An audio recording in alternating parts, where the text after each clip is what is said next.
தமிழ்நாடு வந்து அனைத்து மதமும் அனைத்து மதத்தை பின்பற்றுபவர்களும் ஒரு சகோதர மனப்பான்மையுடன் மத நல்லிணக்கத்திற்கு ஒரு எடுத்துக்காட்டு மாநிலமாக தமிழ்நாடு இருக்குது.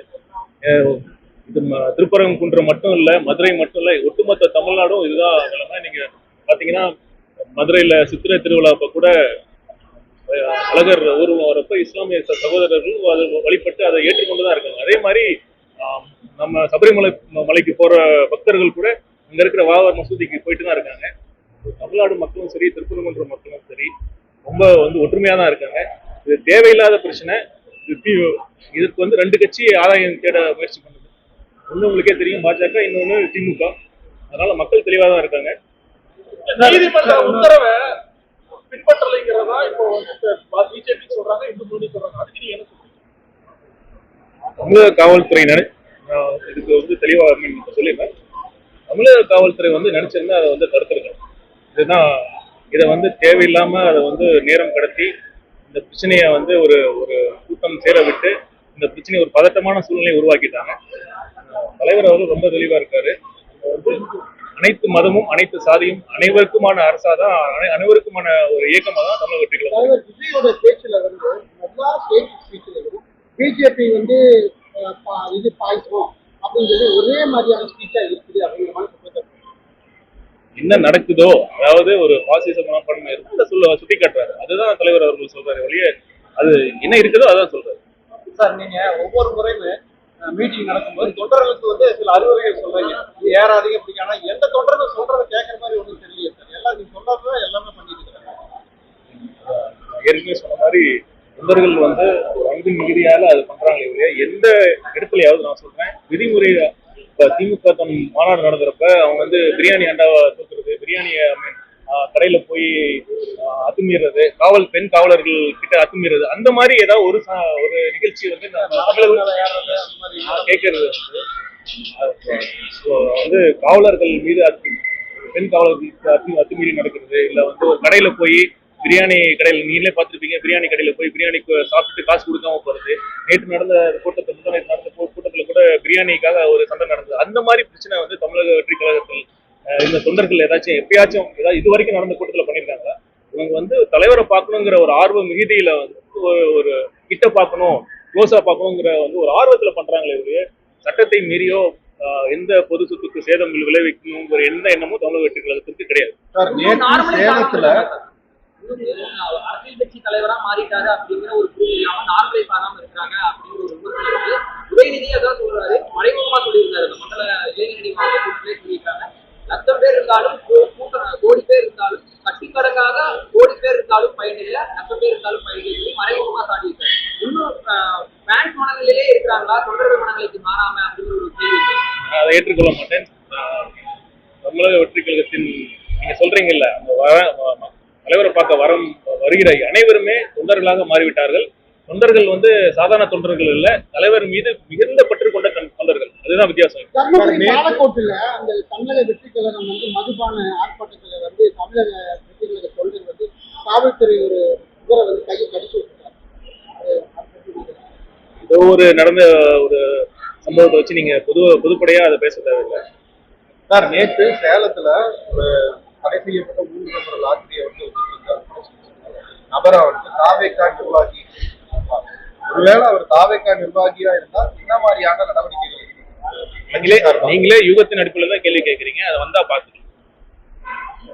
நேற்றுக்கு பேசும்போது அண்ணாமலை நேரடியான விமர்சனம் இல்லாம அரசியல் சம்பந்தமான கருத்துகளோ இல்ல சர்ச்சைக்குரிய பிரச்சனைகள் வந்தாலோ சினிமா டைலாக் பண்ற மாதிரி உண்மையை கம்முன்னு இருந்து போயிடுறாரு. அரசியல் அப்படி இருக்கிறது வேலைக்காகாது அப்படி விமர்சிக்கிறாரு.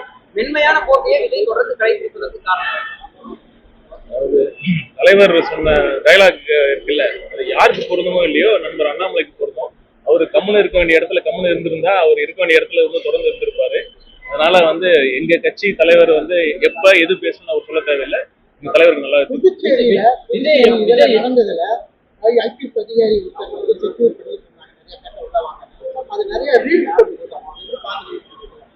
அவங்க அதான் நான் ஏற்கனவே சொன்ன மாதிரி புதுச்சேரி காவல்துறையினர் மிக சிறப்பாக செயல்பட்டார்கள். அதை பார்த்து தமிழக காவல்துறை கற்றுக்கொள்ளல. இந்த ஒரு ஆபீசர் அந்த மாதிரி தமிழ்நாட்டுல ஒரு ஆபீசர் அவ்வளவு ஒரு இன்ட்ரெஸ்ட் எடுத்து பண்ணாங்கன்னு நீங்க சொல்ல முடியுமா? இந்த ஆஃபீஸர் உண்மையுமே சிறப்பா பணி செஞ்சாங்க. அது மட்டும் இல்ல அவங்க டீமை வந்து பாத்தீங்கன்னா அவங்க அந்த ஈவெண்ட்டுக்கு முன்னாடி அனைத்து டீம் மெம்பர்ஸ்க்கும் எவ்வளவு ப்ரீஃப் பண்ணாங்க, எப்படி நடக்கணும், ஒரு பதட்டமான சூழ்நிலை இருந்தால் நீங்க பதட்டப்படக்கூடாது அப்படிங்கிற மாதிரி ஒரு ப்ராப்பரா அவங்களுக்கு வந்து எஜுகேட் பண்ணி ட்ரெயின் பண்ணியிருந்தாங்க. அந்த மாதிரி ஒரு காவலர்கள் தமிழ்நாட்டுல எல்லாம் எஃபிஷியன்டான காவலர்கள் இருக்காங்க. ஆனா அது மாதிரி அவங்களுக்கு அந்த பணி செய்யறதுக்கு அந்த போதிய சுதந்திரம் இருக்காங்கிறத கேள்வி.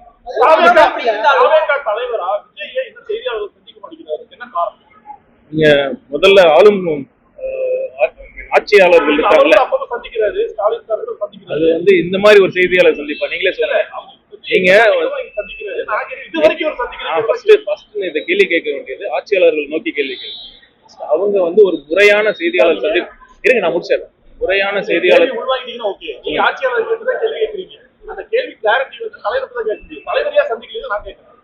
அதுதான் நானும் சொல்றேன். நீங்க கேள்வி கேட்கறீங்கல்ல, இந்த கேள்வி முதல்ல வந்து ஆட்சியாளர்கள் நோக்கி தான் நம்ம ஃபர்ஸ்ட் கேட்கணும். அதுக்கப்புறம் நீங்க எங்கிட்ட வாங்க, அவங்ககிட்ட வந்து முறையான ஒரு செய்தியாளர் சந்திப்பை நடத்த சொல்றேன். இது வரைக்கும் ஆட்சியே முடிய போகுது, இது வரைக்கும் அவங்க நடத்தவே இல்லை.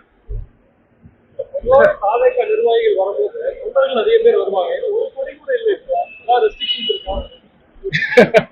கொடிய மீன் இருந்தா வந்து பிரச்சனைன்னு சொல்றீங்க, இல்லன்னா வந்து இல்லன்னு சொல்றீங்க. விதிமுறைக்கு உட்பட்டு இதெல்லாம் செயல்படணுங்கிறதா ஒரு உத்தரவு.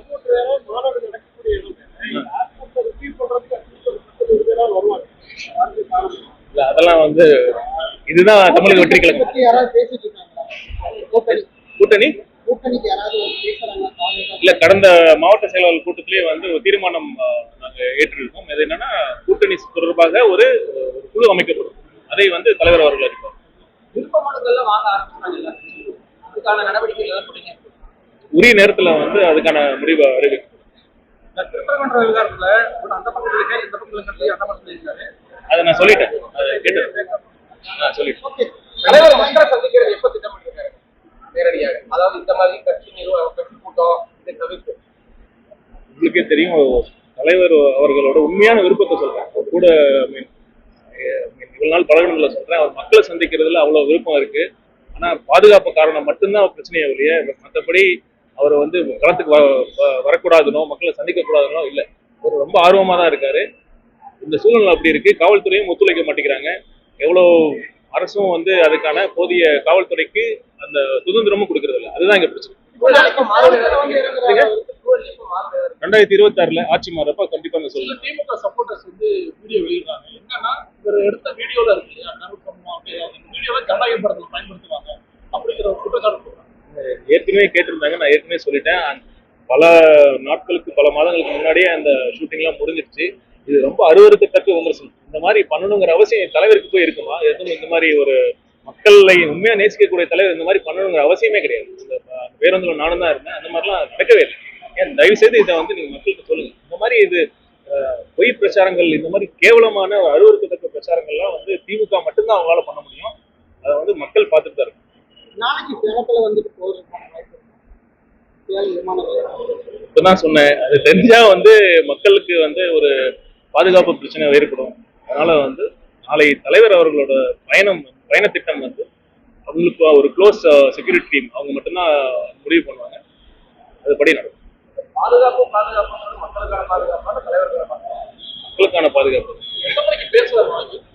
அந்த குறிப்பிட்ட நேரம் இருக்குல்ல, குறிப்பிட்ட எந்த நேரத்திற்கு அனுமதி வாங்கியிருக்காங்களோ அந்த நேரத்திற்குள்ளாக பேசுவாங்க.